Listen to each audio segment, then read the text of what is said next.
কলকাতার ঐতিহ্য ফিরিয়ে আনতে বড় পরিকল্পনা।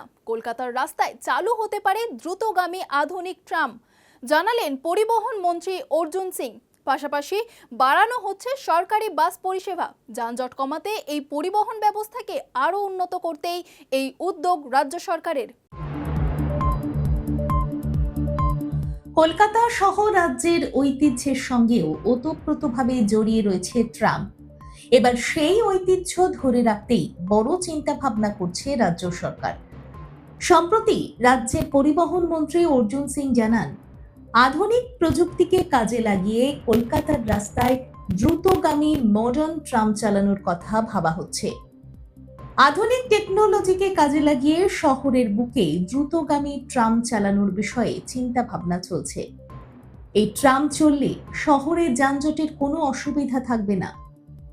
ট্রামের পাশাপাশি সরকারি বাস পরিষেবা নিয়েও বড় ঘোষণা করেন মন্ত্রী।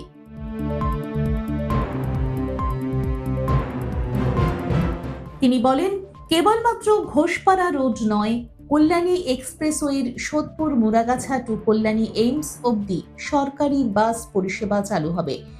একই সঙ্গে কাঁচরাপাড়া ব্যারাকপুর পোর্ট ও এসপ্ল্যানেড অবধিও সরকারি বাস চলাচল করবে। এছাড়া কাঁচরাপাড়া ব্যারাকপুর 85 নম্বর বাস রুট ফের সচল করা হবে বলে ঘোষণা করেন পরিবহন মন্ত্রী। সম্প্রতি তিনি জানিয়েছেন, বর্তমানে রাজ্যে সরকারি বাস প্রয়োজনের তুলনায় কম রয়েছে, ফলে সরকারি বাস পরিষেবা বাড়ানো তার অন্যতম অগ্রাধিকার।